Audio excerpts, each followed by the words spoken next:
Alhamdulillah sahabat jiwa kita masuk dalam segmen tanya jawab. Kami akan persilahkan kepada jemaah dan juga sahabat jiwa yang ingin bertanya kepada guru-guru kita maupun narasumber inspiratif kita malam ini. Kami persilahkan dari jemaah bapak-bapak terlebih dahulu. Silahkan Pak, perkenalkan dengan Bapak siapa dan langsung berikan pertanyaannya. Bismillahirrahmanirrahim. Assalamualaikum warahmatullahi wabarakatuh. Waalaikumsalam warahmatullahi wabarakatuh. Nama saya Sodri. Saya ingin bertanya Pak Ustadz Abi Maki, dalam kehidupan seringkali kita dihadapi pada ujian dan cobaan, yang itu merupakan takdir. Dalam menghadapinya, banyak orang menyikapi dengan pasrah dan tawakal. Yang saya ingin pertanyakan adalah, apa perbedaan antara pasrah dan tawakal? Saya kira itu saja. Terima kasih. Assalamualaikum warahmatullahi wabarakatuh. Waalaikumsalam warahmatullahi wabarakatuh. Silahkan Ustadz. Iya. Subhanallah, pertanyaan yang sangat luar biasa, mendasar. Apa bedanya antara pasrah dan tawakal? Iya, kadang-kadang udahlah saya pasrah saja. Kalau kata-kata tawakal ini artinya ada 3. 1, berusaha.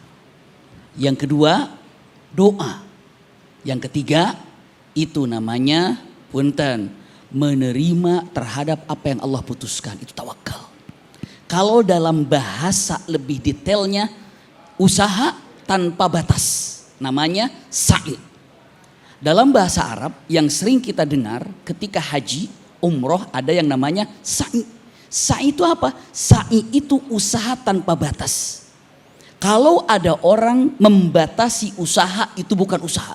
Maka ada perkataan, jangan berhenti saat usaha karena engkau lelah, tapi berhentilah saat engkau sudah berhasil. Itu gambaran, itu tawakal. Tawakal artinya adalah berusaha tanpa batas. Lalu yang keduanya doa. Doa selalu. Dan yang ketiganya adalah menerima terhadap apa yang Allah berikan. Karena apa? Yakin apapun yang Allah berikan ini terbaik dari Allah. Ini gambarannya. Tapi kalau pasrah artinya adalah lebih identiknya, lebih maknanya putus asa. Pasrah. Menunggu keadaan. Pasrah. Padahal di depan kesuksesan. Ingat, setan tidak akan pernah mengambil kesuksesan kita. Tapi setan akan mengarahkan prasangka kita kalau kita ini tidak akan berhasil untuk mengambil kesuksesan. Kata setan, kamu gak bisa, kamu gak dapat. Lihat orang lebih hebat dari kamu aja gak bisa. Lihat orang lebih pintar dari kamu aja gagal. Akhirnya dia pasrah, akhirnya tidak mendapatkan kesuksesan. Jawabannya adalah karena setan dengan mematahkan semangat, seakan-akan kalimat ini adalah kamu tidak akan berhasil, kamu ini tidak akan sukses, maka dipatahkan semangatnya sehingga dia katakan saya pasrah saja. Itu gambarannya. Maka dengan mengatakan pasrah ini adalah daripada bisikan syaitan, padahal Al-Quran mengatakan wala tai'asu mir rauhillah. Kalimat lain wala tai'asu mir rahmatillah. Punten, satu kalimat yang singkat. Tolong direnungkan. Nabi Adam keluar dari sorga karena berapa kesalahan? 1. Apa kesalahannya? Makan buah khuldi yang tidak boleh didekati, malah diambil, malah dimakannya. 1 kesalahan. Adam keluar dari sorga. Kita yang belum masuk sorga, berapa makanan haram yang masuk dalam perut? Renungkan itu. Apakah kita jadi pasrah? Allah dengan tegas mengatakan kalimat yang sangat indah. Wa rahmati wasi'at kulla syai'. Kasih sayangku meliputi dari segala-galanya. Tenang. Bahkan hadis Rasulullah yang sangat indah. Kalau sesungguhnya manusia ini hobi berbuat salah. Tapi Allah katakan dan aku hobi memaafkan. Itu untuk menyatakan gak ada yang namanya pasrah. Usaha. Itu kalimatnya, sehingga ada kalimat yang indah, yang luar biasa, yang Al-Quran tegaskan kata-kata yang sangat indah. Apa? Wala tai'asu mir rahmatillah. Iya, ini kata-kata sampai ada di dalam Ka'bah itu tulisan Nabi ibadi anni anal ghafurur rahim. Sampaikan kepada hamba-hambaku kalau sesungguhnya aku adalah maha pengampun. Ini gambarannya. Wallahu a'lam. Syukran. Baik, kami persilakan kepada penanya berikutnya yang ada di depan sini. Silahkan Kak, perkenalkan dan pertanyaannya apa? Baik, Assalamualaikum warahmatullahi wabarakatuh. Waalaikumsalam warahmatullahi wabarakatuh. Perkenalkan, saya Tasya. Saya mau bertanya dengan Ustadz Akil. Sebagai manusia, tentunya kita memiliki ekspektasi yang tinggi. Apalagi apa yang ingin kita capai, begitu Coach. Lalu bagaimana cara kita ikhlas ketika kita tidak mendapatkan ekspektasi yang kita inginkan, begitu. Terima kasih. Masya Allah, ini pertanyaan yang cukup luar biasa. Karena ini seringkali terjadi pada setiap manusia. Ketika seseorang mengharapkan sesuatu ternyata tidak sesuai dengan apa yang diharapkan, sehingga membuat orang itu menjadi kecewa bahkan sakit hati. Bapak Ibu yang dirahmati Allah, ada sebuah istilah dalam bahasa Inggris itu, the map is not territory. Peta bukanlah wilayah itu sendiri. Jadi seringkali yang muncul di dalam pikiran kita, yang kita rencanakan, terkadang bisa jadi berbeda dengan apa yang Allah harapkan. Maka kalau kita lihat fenomena yang ada, seringkali kita menginginkan sesuatu, kita maksa pada Allah, ya Allah saya pengen itu. Padahal bisa jadi Allah tidak menginginkan itu. Maka ketika kita sudah diberikan Allah suatu kesempatan, ditakdirkannya demikian, tidak sesuai dengan yang kita harapkan, maka satu, terima. Ketika kita menerima, berarti kita sudah menerima apa yang sudah Allah berikan kepada kita, lalu kita jalaninya. Tetapi kalau kita menolaknya, kita mengeluh, ya Allah kenapa engkau berikan ini, kan saya nggak pengen begini ya Allah. Ini tidak yang saya harapkan, berarti kita sedang menyalahkan Allah. Dalam sebuah hadis Bapak Ibu, bahwa Nabi SAW itu pernah bersabda, barang siapa yang di pagi harinya, dia mengeluh kepada manusia, maka dia sama saja mengeluh kepada Tuhannya. Hati-hati ketika kita bangun tidur dengan masalah yang kita miliki, yang kita hadapi, lalu kita ceritakan pada orang-orang di sekitar kita. Hati-hati Bapak Ibu, bisa jadi itu sebagai salah satu bentuk masuknya setan ke dalam hati kita, bahwasanya kita tidak menerima apa yang sudah Allah tetapkan dalam hidup kita. Dan barang siapa yang pada pagi harinya itu sedih karena urusan dunia, kata Nabi, maka dia sama saja tidak mau menerima dengan apa yang sudah ditakdirkan oleh Allah dalam hidupnya. Maka kita harus terima dan imani. Maka tadi saya teringat bahwasanya Ustadz Abi menyampaikan dalam sebuah ayat di dalam Al-Quran. Wa asa an takrahu syai'an wa huwa khairul lakum. Bisa jadi kita itu tidak menginginkan sesuatu itu, tidak kita harapkan itu, tetapi itu sebenarnya baik bagi kita. Tetapi bisa jadi kita itu menginginkan sesuatu, padahal itu buruk bagi kita. Maka tugas kita adalah yakin dan terima apa yang sudah Allah berikan kepada kita. Lalu kita maknai apa hikmah yang sudah Allah berikan di dalam hidup kita. Wallahu a'lam bishawab. Baik, kami persilahkan satu orang penanya lagi untuk nanya ke narasumber kita malam ini. Kami persilahkan dengan siapa ini namanya, Kak? Perkenalkan, nama saya Vanda. Saya ingin bertanya dengan Pak Raufik. Pak Raufik, mungkin kita semua tahu ya, di balik laki-laki yang hebat ada perempuan yang hebat. Begitu juga sebaliknya, di balik laki-laki yang sukses ada perempuan yang sukses. Dilihat dari profil Pak Raufik punya keluarga, memiliki istri yang cantik dan anak yang gemes ya, gitu, yang dikatakan normal gitu.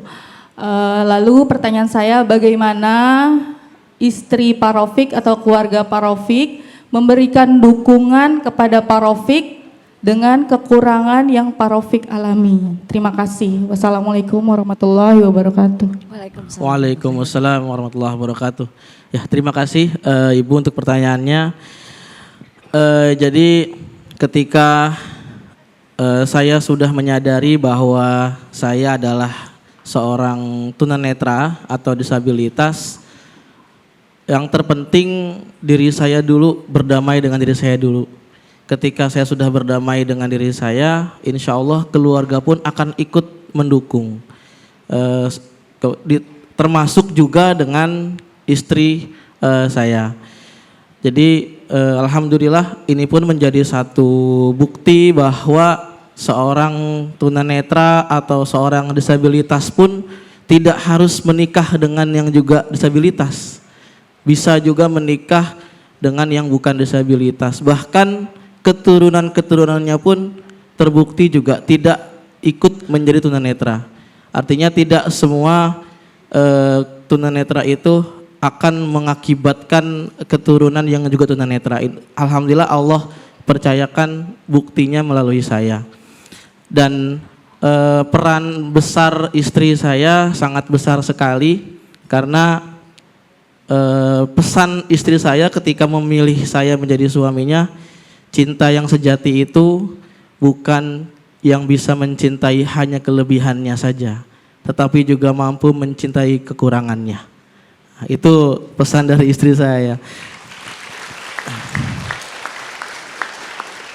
Sehingga alhamdulillah kami sudah memiliki 3 orang anak saat ini dan semuanya tidak tunanetra, dan alhamdulillah sampai saat ini saya berusaha terus menjadi seorang kepala rumah tangga yang bertanggung jawab, karena laki-laki itu paling mudah diukur dari tanggung jawabnya, Ibu. Meskipun dia tunanetra atau bukan tunanetra, kalau tanggung jawab insya Allah seorang perempuan pun akan sangat menghargai dan menghormatinya. Itu seperti itu, Ibu. Masya Allah, sekali lagi boleh berikan tepuk tangan kepada Pak Raufik Akbar atas pengingatnya kepada kita semua. Semoga apa yang tadi disampaikan oleh narasumber inspiratif kita, sahabat jiwa, bisa kita ingat dan juga bisa menjadi inspirasi untuk menjalani takdir Allah ke depannya. Terima kasih sekali kepada Pak Raufik Akbar sudah bergabung dalam program Renungan Jiwa. Dan sahabat jiwa, jangan kemana-mana, usai jeda pariwara berikut ini kita akan berdoa dan juga bermuhasabah bersama dengan guru-guru kita. Ya Allah, ya Rahman, ya Rahim, bantu kami agar kami bisa menerima berbagai macam keputusan dan qada qadarmu. Karena kami yakin apapun yang Engkau berikan kepada kami, ini adalah hadiah terindah untuk kami.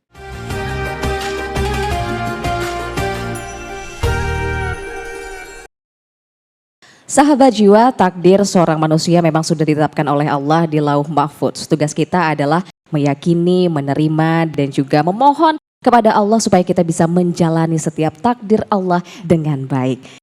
Dan tak terasa kita sudah di penghujung acara program Renungan Jiwa. Jangan lupa saksikan terus program Renungan Jiwa hanya di TV One, tentunya yang dipersembahkan oleh Sarung Wadimor, tentu sarung kita. Wabillahi taufik wal hidayah. Wassalamualaikum warahmatullahi wabarakatuh.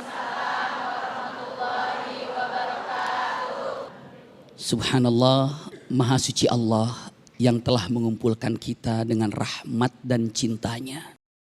Tidak ada yang terjadi di muka bumi ini kepada setiap makhluk kecuali semuanya atas takdir Allah Subhanahu wa Ta'ala.